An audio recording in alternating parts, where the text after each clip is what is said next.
My best friend attempted to take her life. And I don't care. I haven't reached out. She slept with my boyfriend behind my back. We are both 20F and we've been friends since. Reception, 4 to 5 years old. UK thing. She was my sister, my rock. We stood by each other through everything. When my parents divorced, she was there to offer a shoulder for me to cry on. When her grandmother died, I was there keeping her afloat throughout high school.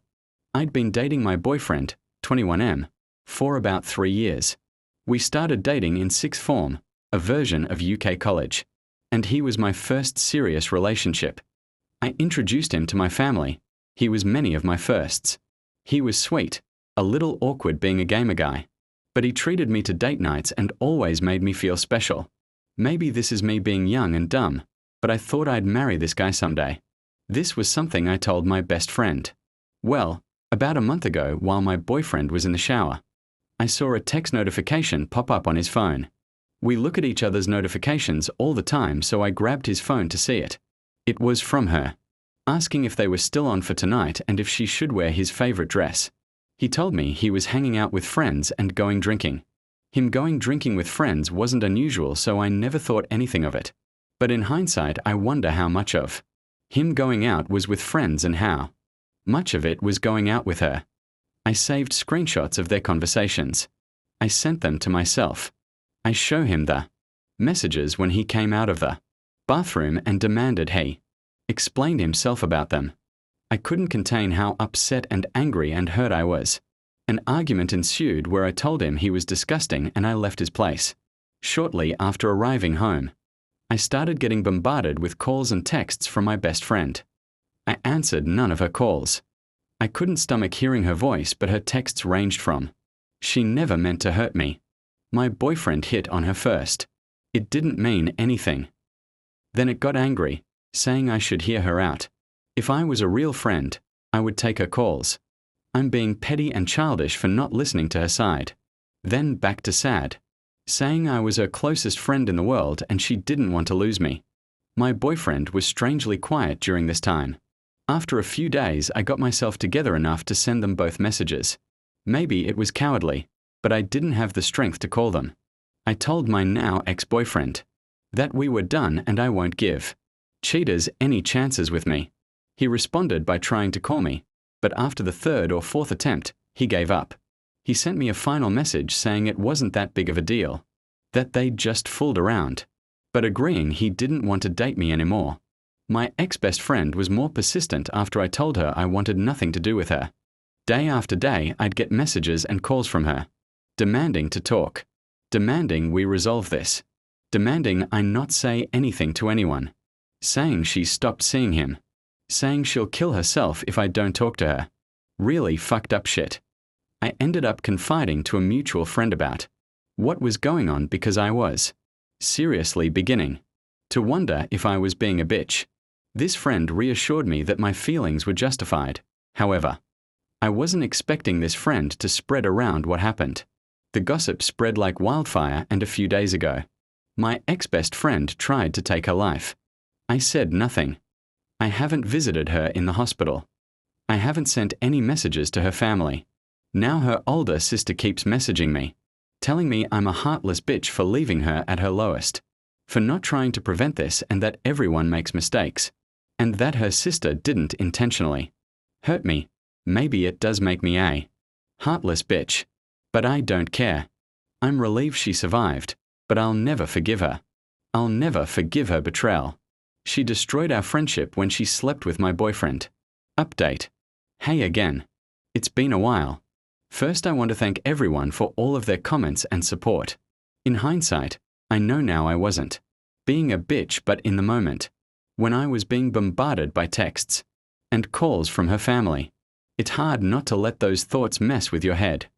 I didn't know if I was going to post an update, but some things have happened, so this might get a little long. Sorry. Giving fake names. Ex-BFF is Nikki. Her older sister is Tammy. Ex-BF is Josh. I'll name anyone relevant as I go. So I mentioned in a comment that my mum wanted to speak to me later that day.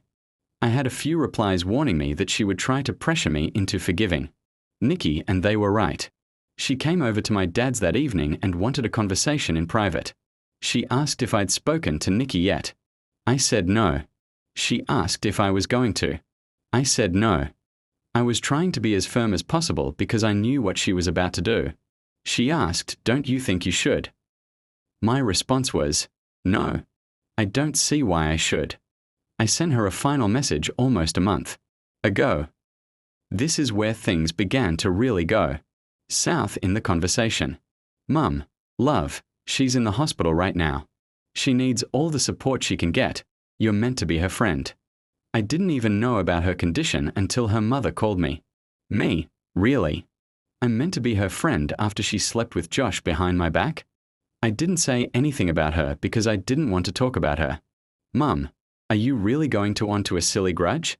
I understand she hurt you, but she's hurting so much more right now, love." Me? She's hurting? "Mum, yes, you both are. I raised you to be a kind, forgiving person. Why can't you forgive her?" Me? What? Like how Dad should have forgiven you. This wasn't my finest moment. I didn't bring it up before because it wasn't relevant. But the reason why my parents divorced was due to infidelity on Mum's end. And it wasn't only a one-time thing, not that it matters even if it had been. But my mum always believed Dad should have just forgiven her. I admit this was a low blow from me, and the conversation spiraled into an argument. From there with both of us, saying some not-so-kind things to each other. Eventually, I decided the conversation was over because we were just going around in circles and heading into yelling territory. So I told her to leave and I'll try talking to her again when we've both calmed down. When she was leaving, she said this: "I hope you're not as cruel as your father." I'm typically not an angry person, but this infuriated and hurt me.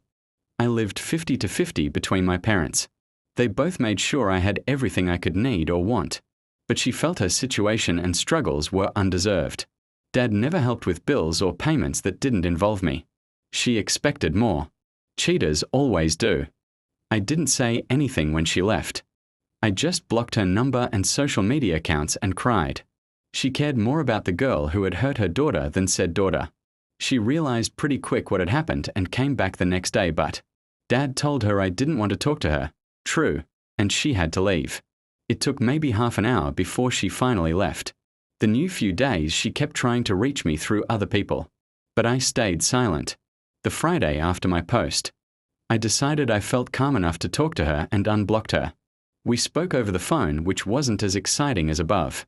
Basically, it was her apologizing and telling me she was wrong for trying to force me to forgive Nikki, that she'll respect my decision but tried to suggest I think about it. I very firmly told her I was not forgiving Nikki. She just said okay. Things didn't really feel the same with us. I couldn't bring myself to be as chatty with her as I was before, and it didn't help that she kept giving me updates about Nikki. The first time she did it, she told me Nikki had been put on a 72-hour psych hold, assessed and eventually released. I told her I didn't want any updates on Nikki's situation. I won't stop her from checking in, but I didn't want to be involved. She complained and said she thought I'd want to visit her, but I threatened to block her again if she kept pushing, and she shut up. Nothing was mentioned about Nikki for a couple of weeks before. Mum again broke my boundary and brought her up, telling me about how Josh had stopped talking to her and how Nikki needed a shoulder to cry on. I again told her I didn't want to know, and this was her last chance not to bring her up or I would cut her from my life. She complained again but eventually promised it wouldn't happen again. Maybe I should have learned from my mistakes because I know my mother. She doesn't take no for an answer. It was really quiet for a while. My friends and I had all basically carried on from what happened. And even though I know a couple of them still occasionally talk to Nikki, they never bring her up around me or tell her, I hope, how I'm doing. I thought I could finally close this chapter on my life, but nope. Today my mother called me and asked if I wanted to get lunch. I hadn't seen her in a while, so what was the harm? I head to the Wetherspoons we plan to eat at, and who do I find sitting with my mum? Nikki and her sister Tammy. As soon as Nikki sees me, she gets up and tries to hug me, but I just raise a hand and take a step back. And this girl has the audacity to look upset. Mum immediately knows she's fucked up because she's scrambling. With all of the excuses. It hurts to see you two fall apart like this. You were so close. I thought you'd forgive her by now, and my favorite. She made a mistake. She misses you. During this time, Nikki has been quiet and I can see Tammy's glaring at me. I'm just so fucking angry and upset. I honestly didn't think she'd pull something like this. I wanted to leave and cry, but I looked at Nikki and said, for someone who's made a mistake. She sure hasn't apologized for it. Yet. She had this guilty look on her face and muttered something about me, having her blocked and having no way to. I said, is that really all you have to say? And she just looked at me confused. I was done. I turned to leave and her sister started yelling after me, saying that I owed Nikki a second chance with all the trauma I put her through, while Nikki was begging me to just listen to her and talk to her. I told them all to fuck off and never contact me again and left. I managed to get out of there before Tammy started a fight and went home, where I sent my mum a text a while ago telling her she'd better lose my number because she no longer has a spot in my life. Then I blocked her and just cried. My dad's been doing his best to comfort me, but it just hurts so bad that my own mother did this to me. So that's where things are at right now. I'll update if anything else happens. But this whole situation really fucking sucks. 1 year later. Hey there, everyone. I'm the girl who made the my ex-best friend attempted to take her life posts. I didn't think labeling this post like that really fit. I first want to apologize for taking so long to give you an update and to also thank you for your kind words. I've not been able to reply to many messages, and I've had a lot. But I've taken the time to read through every single one and I appreciate every single one of you. This Christmas has been amazing. I spent it with my family. With my dad, I went out boxing. Day-night with my friends to party hard and regret it harder the following day. I'm in a much better place than I was back in December 2023. That's kind of why I struggled to give you all an update. Because around Christmas plus New Year's 2023, I was not in a good place. I really needed to focus on myself and work on getting myself in a better place. As of January 2024, I have been no contact with my mother. Unfortunately, I've seen her since then, and I've done my best to avoid talking to her in the 3 occasions. I've had to be in the same place as her. Not out of choice, mind you, but it is what it is. During Christmas 2023, she had expected that I was spending it with her and her side of the family. Given the events at that time, this was obviously not happening, and my dad told her as much. She lost her mind. She refused to take no as an answer. Leading up to Christmas, to the point Dad and I left for my paternal aunt's house on Christmas Eve to spend the night there. According to a neighbor, my birth giver showed up pretty early in the morning to catch us leaving, but was irate to learn we already weren't there. Thankfully, my aunt had moved house quite recently, so my mother didn't know the new address, but we came home to parcels completely destroyed on our porch the following Boxing Day. There was even Christmas card labeled to me, but inside was a horrible letter from my mother, describing me as the worst daughter on the planet. That honestly destroyed me, and I spent New Year's a mess. It's difficult cutting off your own mother. I spent half of January 2024 trying to fix things with her, but it came to a head when I realized I was the only one forced to compromise. I finally cut off contact, and it's been that way since. There's been more between then and now, but I think those are incidents I'll post on my Reddit page or in the comments of this post to prevent it from getting too long. In terms of Nikki, I've heard she's doing better. We've not spoken since my mother's lunch escapade, but she's found a job and, according to a mutual friend, found a new circle. Despite everything that she's put me through, I'm happy for her. It's almost 2 a.m. here in the UK, so if I suddenly stop responding to comments, I've fallen asleep. Subscribe.